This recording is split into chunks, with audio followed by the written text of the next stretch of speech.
Polycystic PCOD মানে হচ্ছে polycystic ovary disease, মানে ওভারিস উপর মাল্টিপল সিস্ট তৈরি হয়ে যাচ্ছে।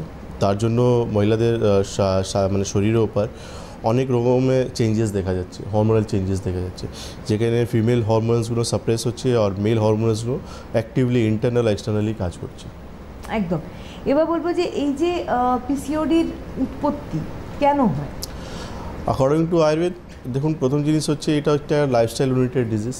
এই জন্য আজকে আমরা এটা সবথেকে কমন আমরা দেখতে পাচ্ছি যে কম বয়সে ফিমেল পেশেন্টরা যাদের কিন্তু মেনস্ট্রুয়াল সাইকেলে প্রচুর ডিস্টার্বেন্স হচ্ছে, আনওয়ান্টেড হেয়ার গ্রোথ হচ্ছে, অ্যাকনি পিম্পলসের সমস্যা আসছে, বডি ওয়েট অনেকটা বেড়ে যাচ্ছে, মাথায় চুল পড়ছে, গলা পাশে কালো একটা দাগ পড়ে যাচ্ছে। তো এইসব সিমটমস দেখছি আমরা। সবথেকে কমন কজ যেটা আয়ুর্বেদে অ্যাকর্ডিং টু আয়ুর্বেদ হচ্ছে, যেটা হচ্ছে এখানে আমাদের শারীরিক তিনটি ডোজে বাত আর কাফ ডিসব্যালেন্স হচ্ছে। বাত হচ্ছে মহিলাদের রিপ্রোডাক্টিভ সিস্টেমে ওর স্থান, আর কাফ বেসিক্যালি এখানে প্রবলেম ক্রিয়েট করছে যে অবস্ট্রাকশন তৈরি করছে। এই অবস্ট্রাকশন তৈরি করার জন্য এই পিসিওডি প্রবলেমগুলো তৈরি হচ্ছে। যে সিস্ট মানে হচ্ছে একটা স্যাক যেখানে ভিতরে জল জমে আছে, ফ্লুইডগুলো জমে আছে। তো ওই অবস্ট্রাকশন হওয়ার জন্য সেখানে ফ্লুইডগুলো মানে স্যাকগুলো তৈরি হচ্ছে। এবার বলবো যে এই যে আজকের যুগে দাঁড়িয়ে আমরা বেশিরভাগ মহিলাদের ক্ষেত্রে পিসিওডি একটা কমন ফ্যাক্টর হিসেবে দাঁড়িয়ে যাচ্ছে।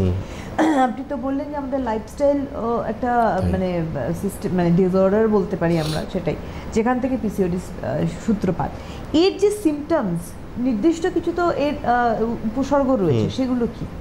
সিমটমস যেমন প্রত্যেক মাসে যে সাইকেলগুলো হয় সেখানে ডিস্টার্বেন্স যখন আসে। অনেক পেশেন্ট আছে যাদের ইরেগুলার সাইকেল থাকে, অনেক পেশেন্ট আছে যাদের সাইকেল স্টার্টই হয়নি, অনেক পেশেন্ট আছে যাদের প্রচুর ব্লিডিং হয়, প্রচুর প্রফিউজ ব্লিডিং হয়। এর সঙ্গে হচ্ছে অনেক পেশেন্ট থাকে তাদের প্রচুর পেন থাকে। তো সাইকেলে একটা সমস্যা থাকে, সেকেন্ড প্রবলেম থাকে হেয়ার লসের প্রবলেম, মাথা চুল পড়ছে প্রবলেম, হেয়ার ফলের সমস্যা আসে।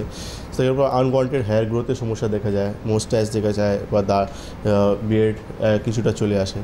তারপর হচ্ছে গলা পাশে একটা কালো দাগ চলে আসে। তারপর হচ্ছে আনইউজুয়াল ওয়েট গেইন পেশেন্টে দেখা যায়। তারপর হচ্ছে মুড সুইং প্রচুর দেখা যায়। তো এইসব জিনিস দেখার পর যখনই আমরা ইউএসজি করি লোয়ার অ্যাবডোমেন, তখন দেখতে পারি পিসিওডি ডায়াগনোস।